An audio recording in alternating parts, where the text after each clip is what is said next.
We're in a housing and rental crisis in this country, and there are millions of people who are one rent increase away from eviction, and we need money now for building new public and community homes. The government's plan, when it first hit the decks, the legislation didn't include guaranteed funding, and we were talking at most $500 million.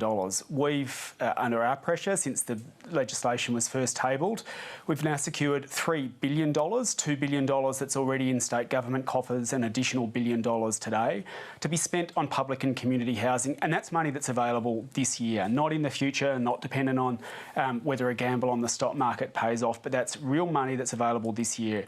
That was enough for us to agree to pass the legislation. What we couldn't get from the government was to care for renters.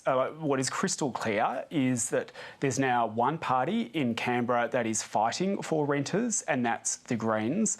Labor, on the other hand, has backed unlimited rent increases. That's a fight we're not going to give up, and we're going to escalate it. So the housing system is cooked in this country, Laura. We've got people who can't afford not only to buy a home, but even to rent near where they work or where their families are or where they're studying.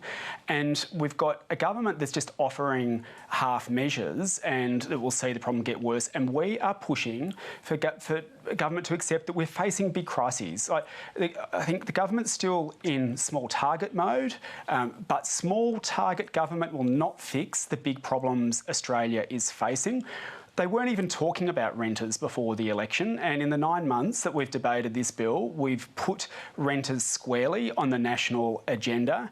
Yes, we've secured some money for housing now, which was one of our two key things we were pushing for.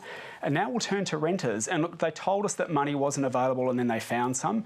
And Labor's now backing unlimited rent rises. But I don't think that's tenable. And I think as we go to the next election, with a third of the country renting, Labor premiers and prime ministers saying to everyone the landlord can jack up the rent as much as you like is not a tenable solution, because if they keep up with that, then this housing crisis is going to turn into a humanitarian crisis. Authorised by Jay McCall, Australian Greens, Canberra.